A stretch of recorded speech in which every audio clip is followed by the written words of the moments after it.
Oral questions. Questions orales. The honourable member for Regina Capel. It used to be that when oil prices went up, the Canadian dollar went up along with it. But it's not. Why? Because this government is attacking our energy industry. Their industrial carbon tax drives investment out of the energy sector, and despite massive new powers, they have still gotten no new pipelines built. Even the Liberal Prime Minister has said that when our dollar is weak, food becomes more expensive. But he doesn't realize that it's his job to give Canadians a strong dollar. Liberals never change. Will he reverse his radical environmental agenda so our dollar can be strong and Canadians can eat, heat, and house themselves? The Honourable Minister of Veterans Affairs. Mr. Speaker, we'll circle back to that question, but today we need to start with the good news for Canadians and for Canada. Today, the NATO Secretary General confirmed that Canada has met NATO's 2% spending.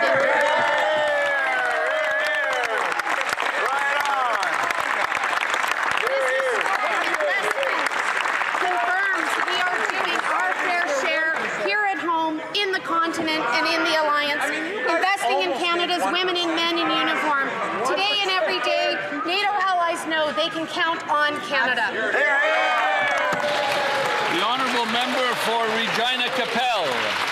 Even the Liberal Prime Minister acknowledged, quote, one thing impacting food prices is the fall in the Canadian dollar. But it's his job to give us a strong dollar. But he has chosen to keep his industrial carbon tax that drives investment out of Canada. This isn't the first time he's racked up a record like this. His tenure in the UK was described as, quote, characterized by stagnant growth, stalled living standards, and declining productivity. Sound familiar? This Liberal Prime Minister is great at getting important jobs, just terrible at actually doing those jobs. So will he reverse his radical environmental agenda so our dollar can be strong and food can become more affordable? The Honourable Parliamentary Secretary to the Minister of National Defence. Mr. Speaker, I have good news for Canadians today. The Secretary General of NATO has confirmed that Canada has met the goal of 2% of GDP on defence. Mr. Speaker, this historic investment shows that we are doing our fair share here at home and within the alliance. Today, as every day, NATO allies know that they can count on Canada. Thank you, Mr. Speaker. The honourable member for Fundy Royal. Mr. Speaker, it's clear today that the Liberals want to talk about everything but the affordability crisis that Canadians are suffering from. This Prime Minister hasn't reversed the affordability crisis in Canada as he promised because he refuses to acknowledge that his radical environmental agenda is driving up cost and driving investment out of our country. Canadians need permanent relief from Liberal policies like the industrial carbon tax that impacts the cost of just about everything we grow, ship, and purchase. Everything is more expensive, from housing to gas to groceries. Will the Liberals finally stop attacking vital industry? The Honourable Minister of Energy and Natural Resources. Mr. Speaker, I was just in Houston where I was with Secretary Wright and Secretary Burgum, and they were applauding Canada for its record oil production and its record natural gas production, which is keeping prices affordable in North America, Mr. Speaker.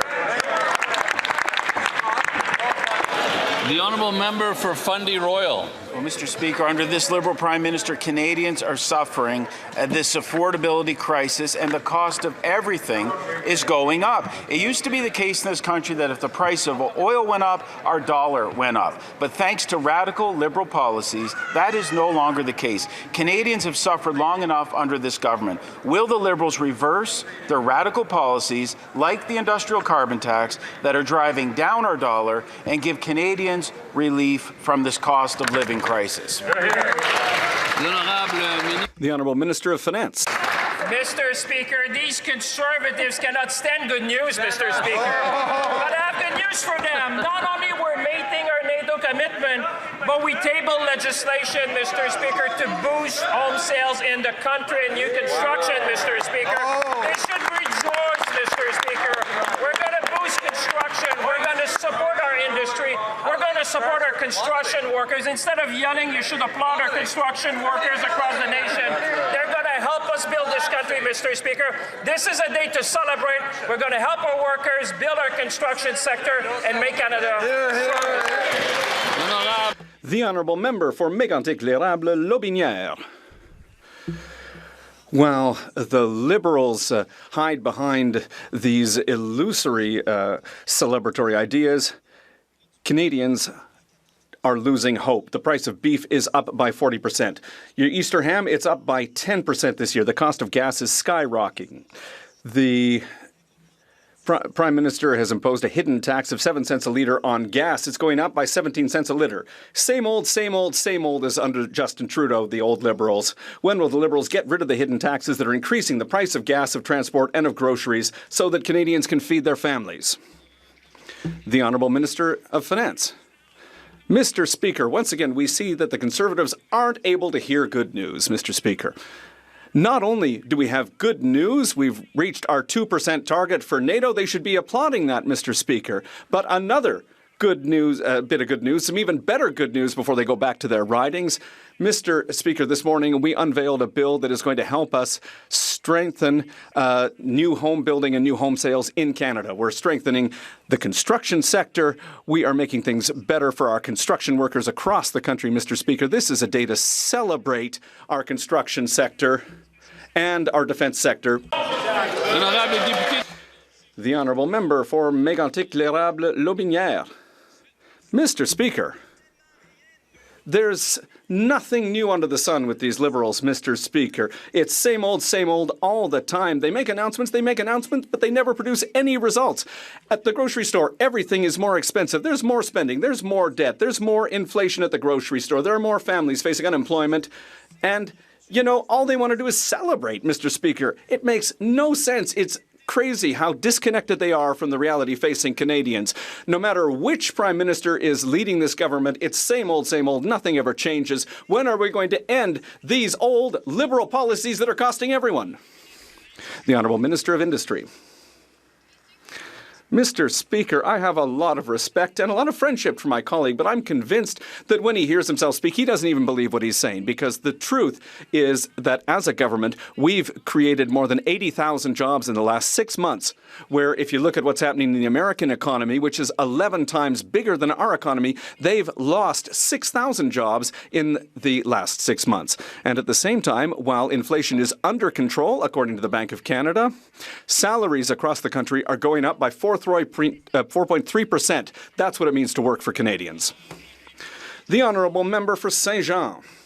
Mr. Speaker, the Prime Minister said that he was really disappointed by the unilingual announcement from the CEO of Air Canada, Michael Rousseau.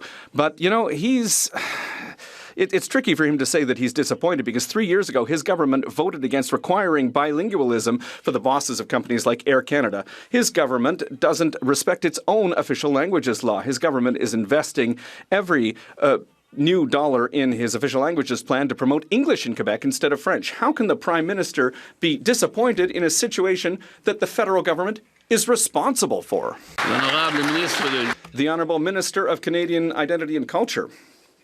The member across the way seems to have forgotten that we've invested $4 billion in strengthening French in Canada with the new Official Languages Act. In terms of the situation with the CEO of Air Canada, it's clear that we are very disappointed. He should have known better.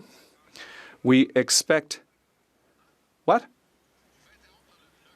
I'm being interrupted by the bloc. Once again, they don't want to hear the answer, Mr. Speaker. So it's ridiculous, Mr. Speaker. The Honourable Member for Saint-Jean. Mr. Speaker, instead of saying that they're disappointed by Michael Rousseau, well, the Prime Minister should be setting an example. But he's probably the only Prime Minister in 50 years to not have a Francophone speechwriter in his office. His government is making unilingual Anglophone appointments, starting with the Governor-General, Mary Simon. The Liberals have hurt Quebec's ability to ensure that people are working in French. Does the Prime Minister not understand that the example that he's giving is inspiring and encouraging the Michael Rousseaus of this world? The Honourable Minister. Well, first of all, I'd like to note to the member across the way that we have a historic number of Liberal Party members from Quebec right now, Mr. Speaker.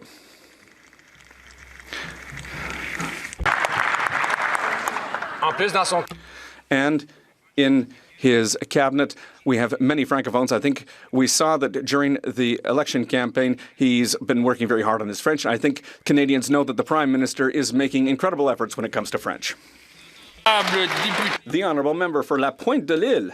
Mr. Speaker, while the Prime Minister says that he's disappointed by the unilingual English message from Michael Rousseau, the federal government has spent more than $2.4 billion to strengthen English in Quebec since 1995. Billions of dollars to make Quebec English-speaking over 30 years, and that continues every year. And that explains, it's very clear, how Michael Rousseau has been able to live his life in Quebec without speaking a single word of French. When will the Liberals realize that there are many Michael Rousseaus across Quebec and that it's largely their fault?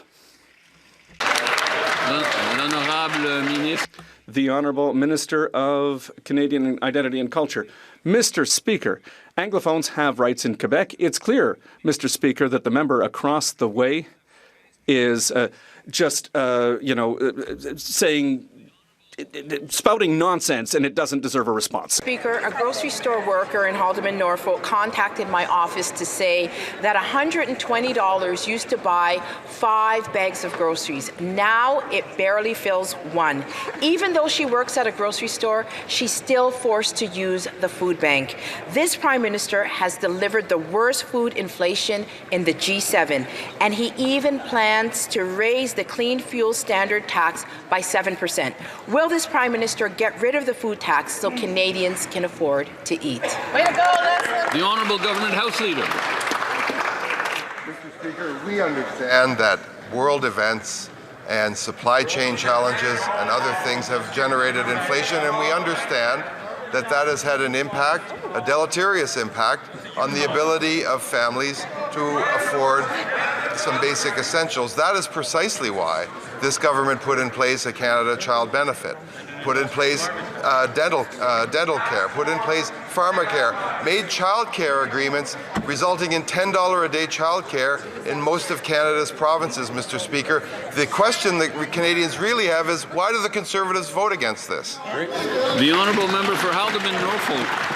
Mr. Speaker, Canadians are in distress and are struggling with high food costs. This Prime Minister promised change, and instead the affordability crisis has just gotten worse over the past year. The Prime Minister broke his promise when he said that grocery prices would go down. Now Canada has the worst food inflation in the entire G7. His plan to increase the clean fuel standards tax by 7% will only make things worse. Will this Liberal Prime Minister cancel this tax on food so Canadians can afford to eat? The Honourable Minister of Finance. Speaker, we understand the situation, and that's why on this side of the House, Mr. Speaker, we provided a number of measures to help Canadians and Canadian families. I can think of the Canada Child Benefit, Mr. Speaker, that is making a real difference. I can think of the National School Food Program, Mr. Speaker, that is helping kids across the country. I can think about the Canada Disability Benefit, Mr. Speaker, which our government has put in place. I can think about the Canada Grocery and Essential Benefit, Mr. Speaker, that's going to help more than 12 million people. Mr. Speaker, we know it's an issue. That's why we're working to tackle affordability every single day. Member for Hastings, Lennox and Addington, Tyendinaga. Almost a year ago, when asked, will there be a barometer for Canadians to hold you accountable? The Prime Minister responded, Canadians will hold account by their experiences at the grocery store, when they're paying their electricity bill, when they or their children are looking for a place to live. 10 months later, Mr. Speaker, groceries are higher than ever, affordable housing is non-existent, and the price of fuel is skyrocketing. This is a direct result of increasing the clean fuel standard tax by 242%. Mr. Speaker, will the Prime Minister get rid of this tax on food so Canadians can afford to eat? The Honourable Secretary of State for Financial Institutions. Mr. Speaker, same question after question on that side. The only thing that changes on that side, Mr. Speaker, is leaders. They've had 6 6 of them in the past 10 years, probably soon to be 7. On this side of the House, we're focused on affordability. We've cut taxes for 22 million Canadians. We've introduced the groceries and essentials benefit that's going to put up to $1,900 in the pockets of working families. Mr. Speaker, on this side of the House, we're going to continue to focus on affordability. They can focus on changing leaders time after time. Thank you, Mr. Speaker.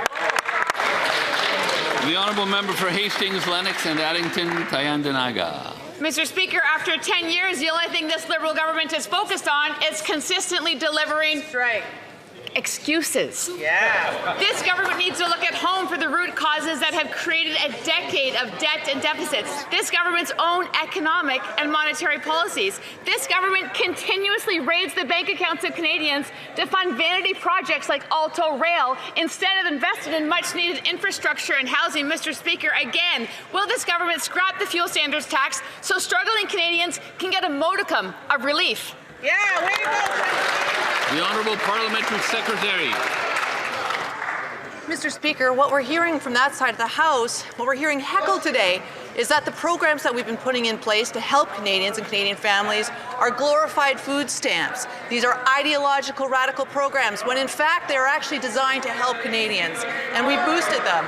Whether it's our groceries and essentials benefit, which Canadians are going to be feeling here just this spring, or making our national school food program permanent, or expanding our dental care program. When I talk to people in my riding, they talk about how these programs are making a difference in people's lives, but these Conservatives keep voting against them.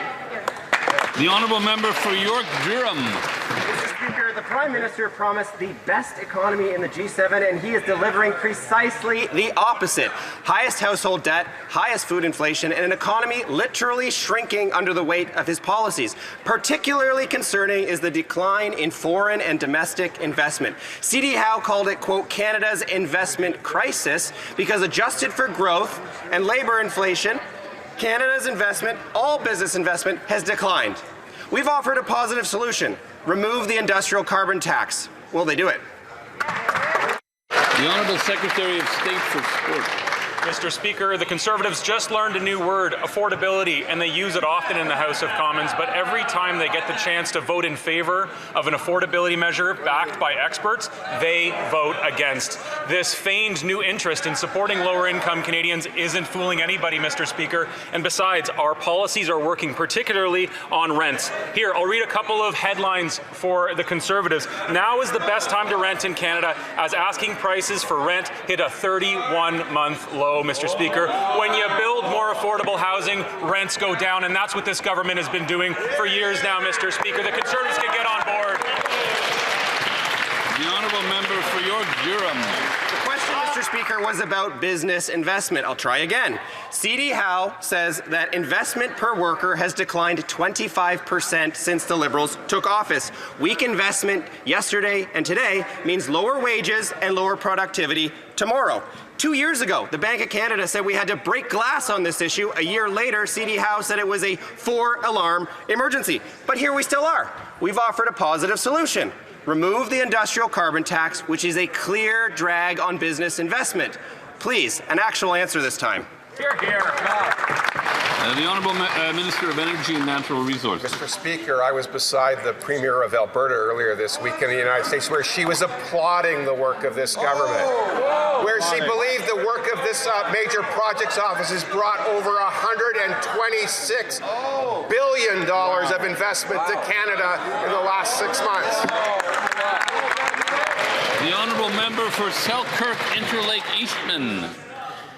This Liberal Prime Minister is busy grandstanding once again, bragging about how much he's spending on defense, but it's all just an illusion. He stood up a new agency, hired more bureaucrats, created a taxpayer-funded bank, is issuing massive corporate subsidies to large defense contractors, and enriching Liberal insiders. Meanwhile, Canada only has 300 troops defending the Arctic, and half our equipment is unusable. We don't even have new fighter jets or anyone that can actually fly them. Why is this Prime Minister wasting money on backroom bureaucrats and corporate insiders instead of giving our frontline troops the equipment that they need? The Honourable Government House Leader. Mr. Speaker, I think that member who was around in those days, is not really very nostalgic for the peak of 0.99% of GDP that was achieved under the Conservatives. This government, we are going to equip our members in uniform. We are going to give them raises. We are going to improve their bases. We are going to buy new equipment. We are going to create jobs, jobs, and more jobs in the defense industry in this country, unlike the Conservatives.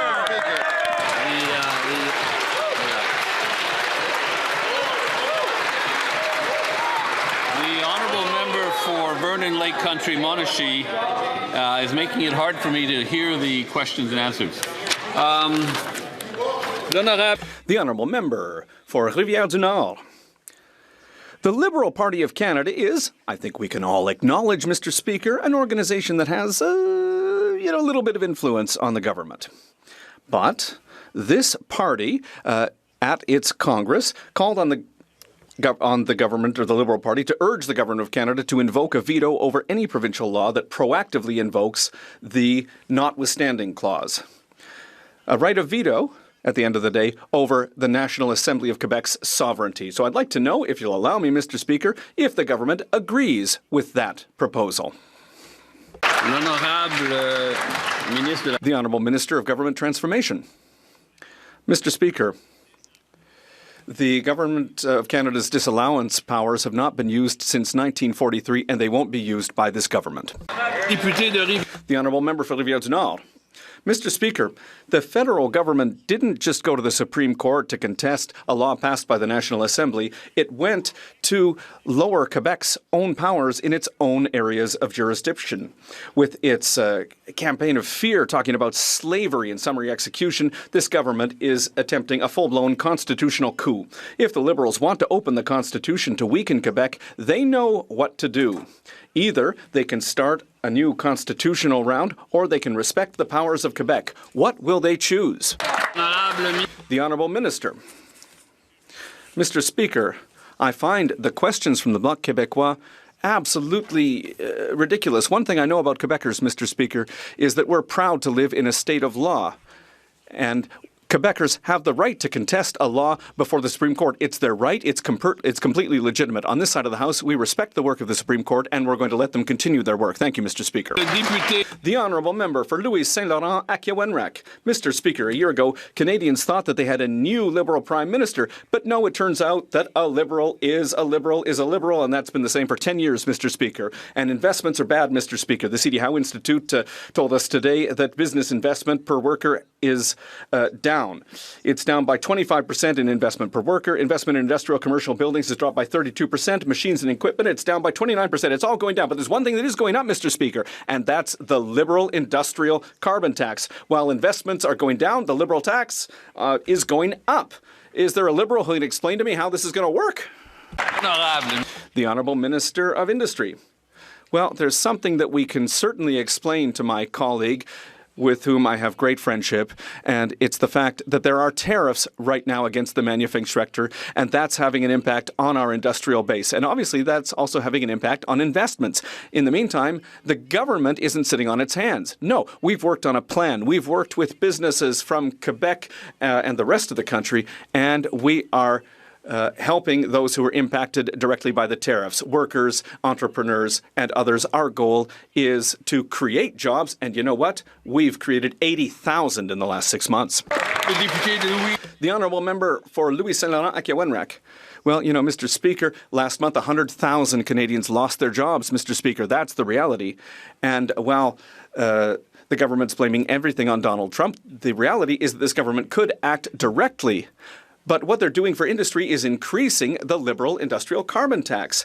That's the truth, Mr. Speaker. When investments go down, they're increasing taxes. It doesn't make any sense, Mr. Speaker. But it's the proof that this Liberal government, over the last 10 years, has not changed at all. It's the same recipe that led to the loss of 100,000 jobs over the last couple of months. The Honourable Parliamentary Secretary. Mr. Speaker, I have good news. Good news for my colleague. Last week, I was with the finance minister in my riding, where we saw a $250 million investment to increase the number of Canadian products that are built here in Montreal, in Quebec, and in Canada. That's because Kraft Heinz has confidence that our new government knows what it's doing with the economy, and I think that we should look at that investment as being a major step forward for Quebec and for Canada. The Honourable Member for Lévis-Lotbinière. Mr. Speaker, new Liberal government, old Liberal government, well, whatever, it's a Liberal government that doesn't know how to count. For 10 years, it's been the same Liberals who've ruined our country. Canada lost over 100,000 jobs since the beginning of the year. Business investment per worker has plummeted by 25% since the last Conservative government, and investment in industrial and commercial buildings has dropped by 32%. Mr. Speaker, the Liberals, will they cancel the industrial carbon tax finally so that our country becomes a place where people want to invest again? The Honourable Minister of Industry. Thank you, Mr. Speaker. Listen, my colleague has made a major allegation by saying that the government doesn't know how to count. But I think if he were to do a math test against the Prime Minister, well, I don't think he would win. If he was going to do a test of, who can yell the loudest, well, maybe he'd win that. The Honourable Member for Charlebourg, Haute-Saint-Charles. Mr. Speaker, in recent weeks, we've been hearing conflicting reports that have circulated regarding the cost of the Quebec City tramway. Here in the House, the member for Beauport-Limoilou himself mentions a cost of up to $13 billion. The announced budget is reportedly $7.6 billion. What we need to know is how much the federal government is prepared to pay into this. Everyone in Quebec wants to know. I would ask the government's Quebec lieutenant to clarify. The Honourable Minister. Thank you very much, Mr. Speaker. On March 26th, it's a historic day. Finally, the member for Charlebourg is supporting the tramway project, a critical project, $10.6 billion in economic benefits. It's a historic day because a year ago, he was claiming that he was going to withdraw financial support, $1.44 billion. And here we are signing agreements with Quebec, $26 million for public transit over the next 10 years, $13 billion for the infrastructure fund for my colleague, and I'm very much looking forward to working with him on this important project. The Honourable Member for Charlebourg, Saint-Charles. Mr. Speaker, there is a nuance here. It's not. We remain on the same position, but they are committed. They committed, in fact, last year that they would be there for 40% of the project. Now, the project is underway, but there's no funding attached to that.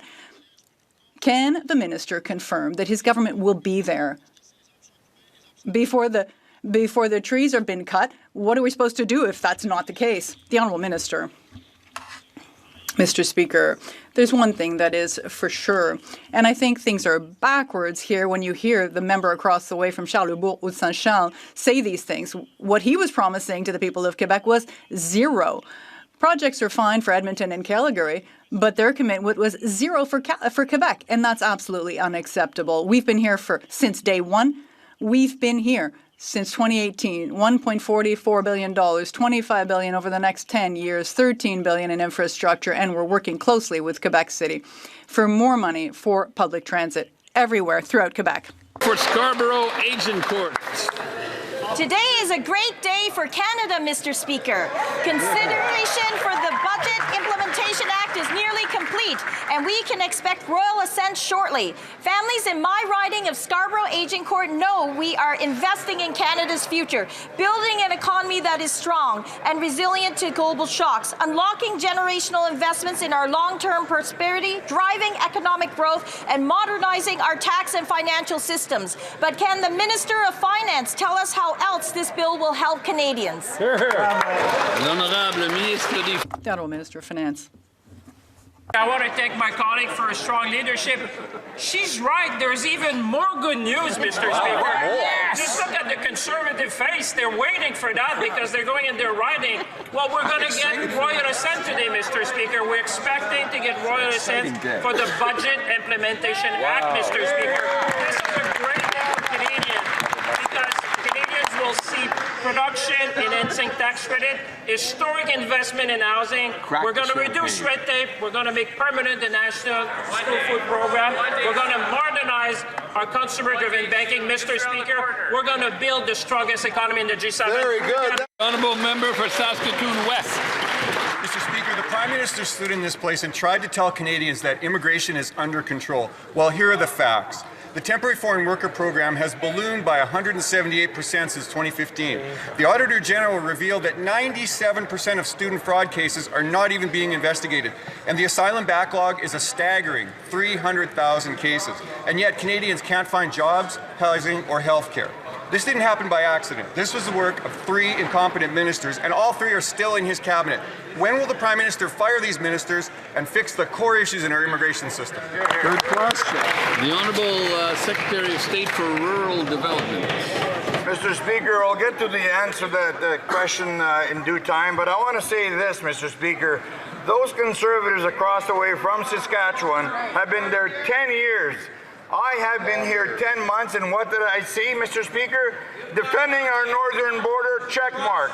Building the one Canadian economy, check mark. Strengthening our World Trading Partnership, check mark. Creating nation-building projects across Canada, check mark. $2.5 billion in uranium sales with India, check mark. Canola sales dramatically increasing, check mark. And more good news, Mr. Speaker, we are just getting started.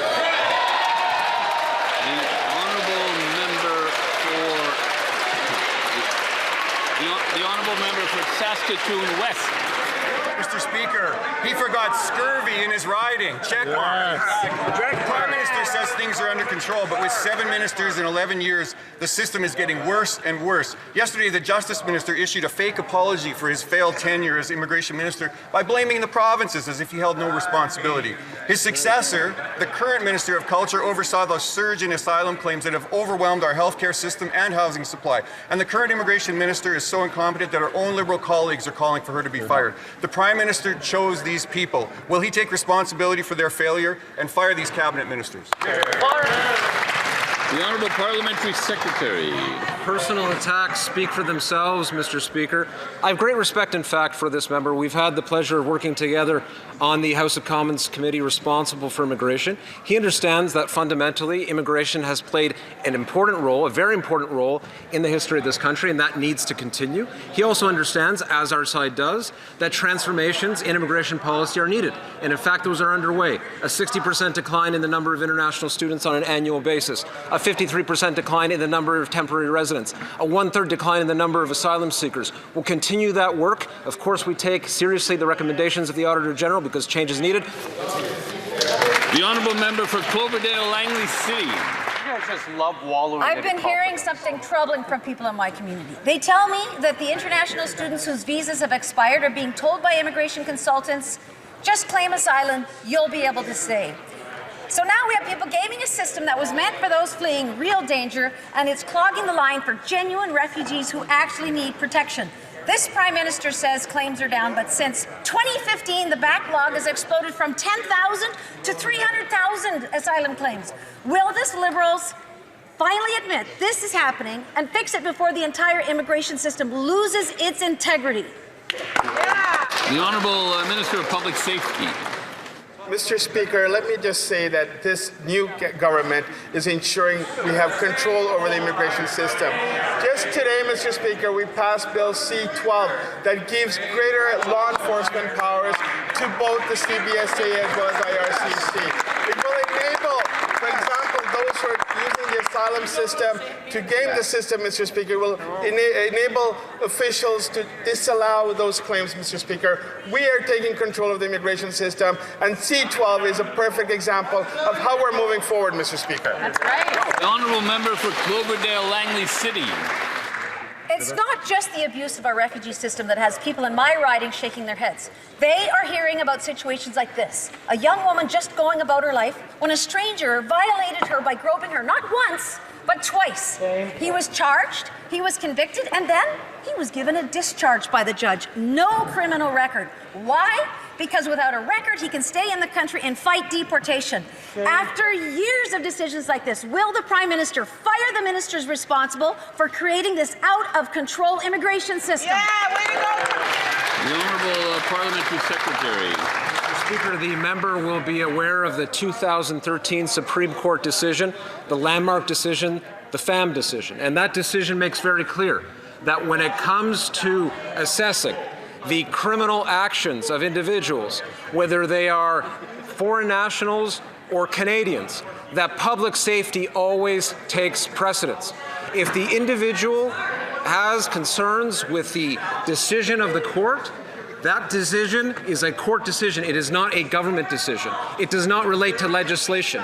As far as visas are concerned, I remind her of her leader's comments when he was parading around the country. Honourable member for Richmond Hill South. For this Liberal government, the immigration system is more out of control than ever. This Prime Minister claims temporary foreign worker numbers are down by 50%, yet the facts say otherwise. In 2025 alone, approvals hit a staggering 167,000, nearly triple the 60,000 in 2015. At the same time, youth unemployment is surging to 14%, and young Canadians cannot find work. This Liberal Prime Minister either doesn't know his own numbers or is choosing to ignore them. How many more Canadian workers have to be pushed out of jobs and into food banks before this Liberal government admits its immigration is betraying Canadians? The Honourable Parliamentary Secretary. Mr. Speaker, I have respect for my colleague opposite, but I would remind him that TFWs are less than 1% of the workforce, and that temporary foreign workers' use is down by 70% in Canada. And in fact, this is a government that stands behind youth. We are creating jobs for youth. One of the things that we're doing right now, we're investing in our Union Trade and Innovation Program, supporting 1,800 trades jobs in the BC construction industry, 350 new Red Seal bricklayers at the Ontario Masonry Training Centre, 2,000 sheet metal apprentices and journey persons through the building trades unions. Mr. Speaker, these are the kind of serious actions that we're taking as part of our plan to get youth working. The Honourable member for London Fanshawe. Mr. Speaker, under this Liberal Prime Minister, the immigration system is more out of control than ever before. The Prime Minister claims student numbers are down, but last year alone, under this Liberal Prime Minister, there are over 247,000 permits issued, compared to 187,000 in 2015, before the Liberals dramatically expanded Canada's immigration policies. Shameful. That is not sustainable. Youth unemployment is 14% across Canada, even higher in London, and Canadian youth can't find jobs. Why won't the Liberals take accountability for their immigration failures? Good question. Good job. The Honourable Parliamentary Secretary. I've already gone over the achievements of the government on the immigration file. We'll continue that work. Also, Conservatives have a tendency, unfortunately, Mr. Speaker, to count permits and not people.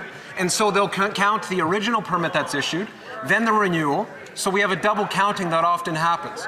As far as creative math is concerned, we'll put that aside. They've mentioned time and again today the temporary foreign worker program. I'll inform my honourable colleague, their leader as well, if he wishes to hear it, that quietly, when they haven't been watching in the leader's office, Conservatives have been advocating, in fact, for the temporary foreign worker program in the room. The Honourable member for Calgary Nose Hill. You know, let's bring it a little bit closer to home for the member. In London, Ontario, an immigration expert said this.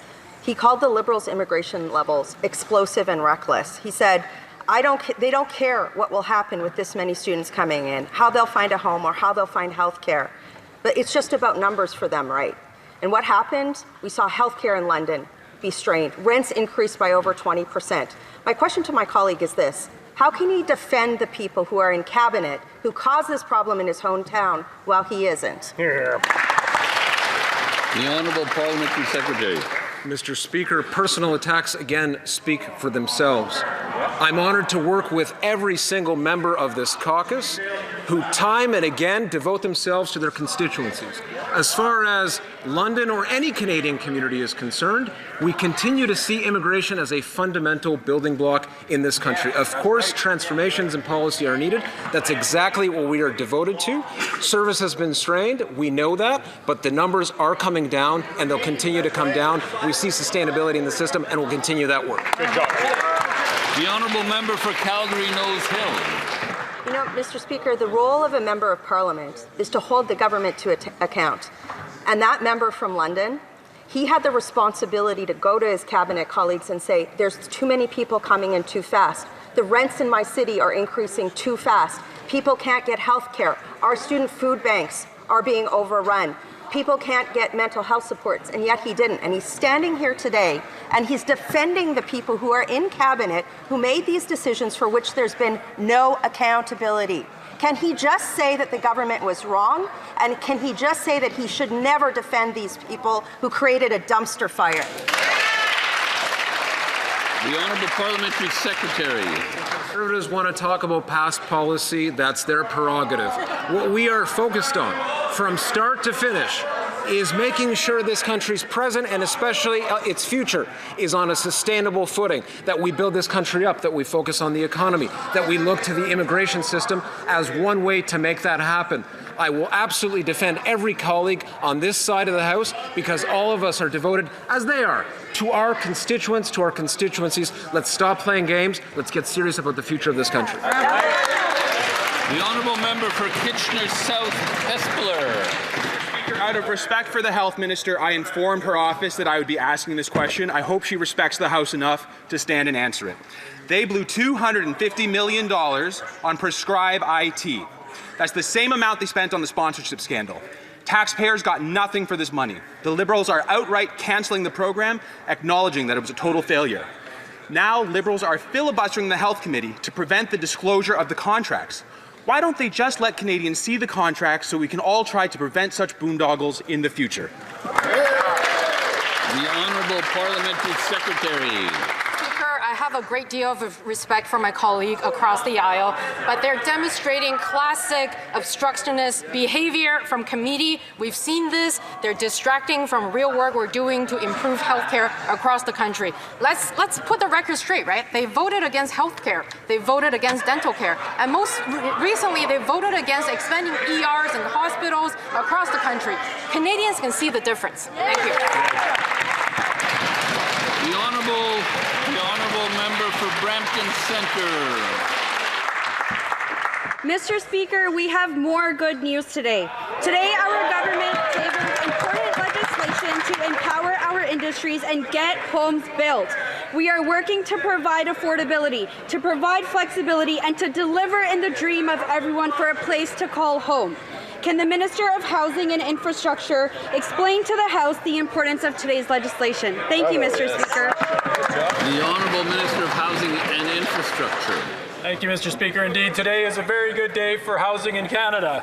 We are working with all provinces and territories, along with our home building partners, to make housing more affordable and deliver for Canadians. The funding from this housing supply bill will keep our projects moving, protect Canadian workers, and support construction. Mr. Speaker, this is for the months and years ahead, investing in affordability in our housing and in the Canadians that we need to support right now. A lot more work to do, but today is a great day. Thank you. The Honourable Member for Cowichan, Malahat, Langford.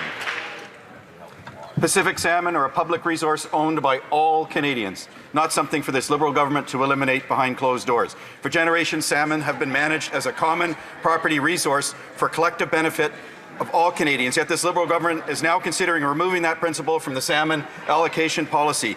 The Minister of Fisheries refuses to commit to protecting BC's vital recreational fishing industry. With only 5 days left to make a decision, I ask her to confirm that Canadians will retain their meaningful public right to fish, or will these Liberals once again turn their backs on coastal communities, recreational fishers, and our way of life? The Honourable Minister of Fisheries and Oceans. Pacific salmon will remain a shared public resource managed by the federal government.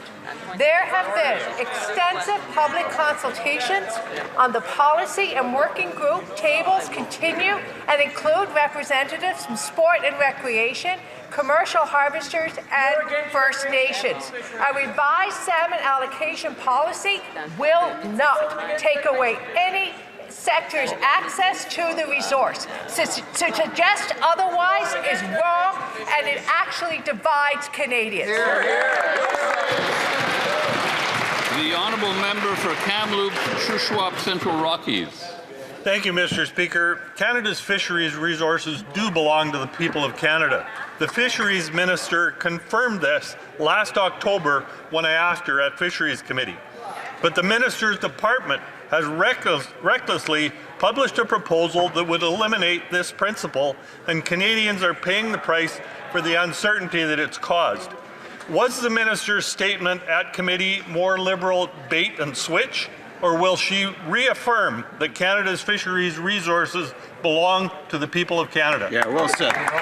Honourable Minister of Fisheries and Oceans.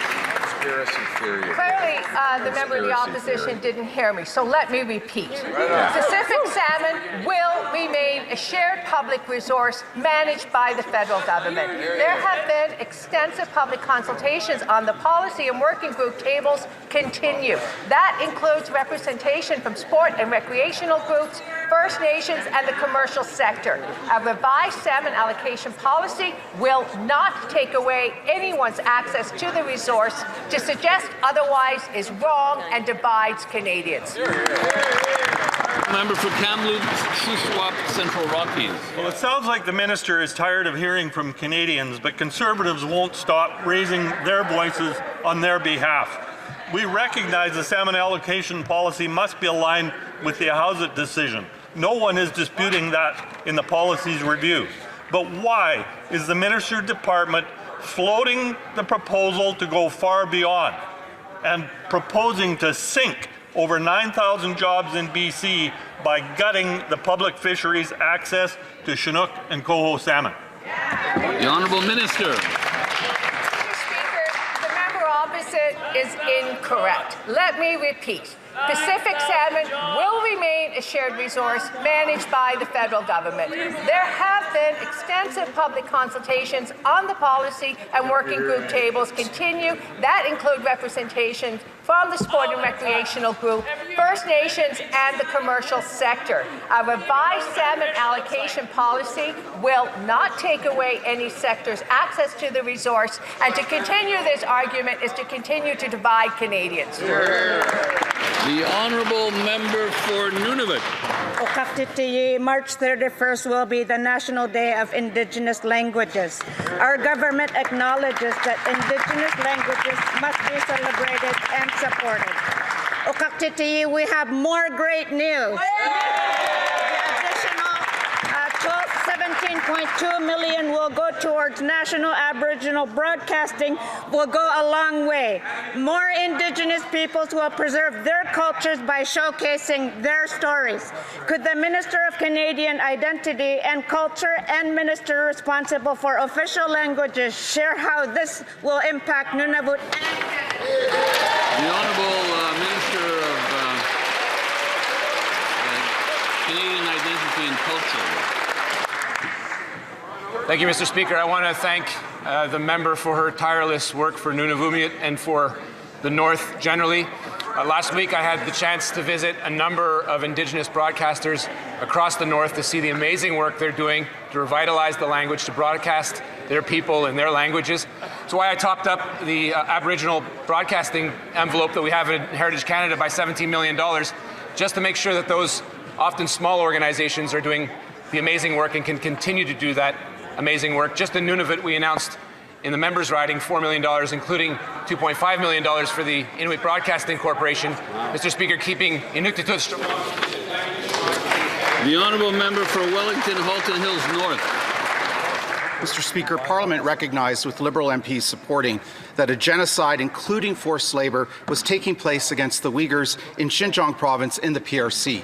In response, the Liberal government imposed sanctions. Today, a Liberal member of Parliament in committee intimated in questioning Margaret McQuaid Johnson, a former PCO official, that there was and is no Uyghur forced labour. Two questions. Does the government still assess that Uyghur forced labour has taken place? And secondly, will the sanctions remain in place?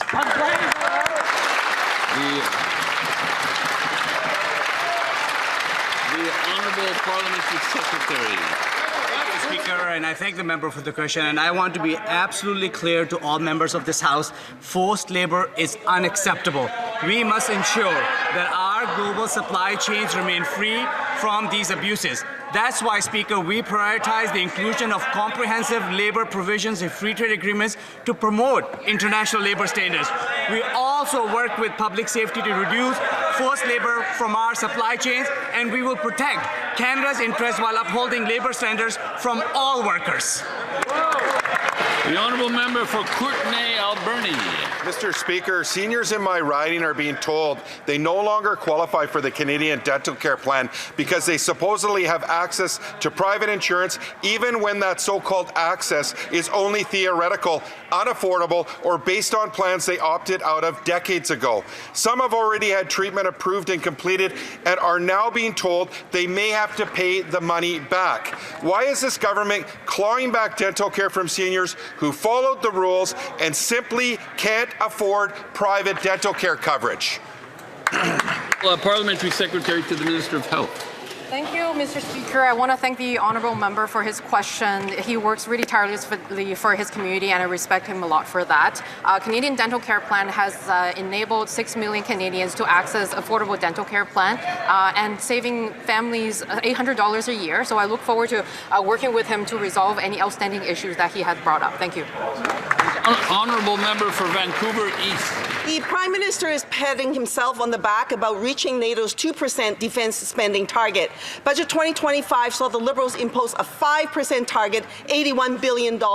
And now the government is promoting its defence procurement strategy as a way to turn Canada into a major arms exporter. This exposes Canada to further undermining international arms trade commitments through existing loopholes without scrutiny. Will the Prime Minister admit that this new direction demands accountability and commit to a full parliamentary review of Canada's arms export policy? Here, here. Excellent question.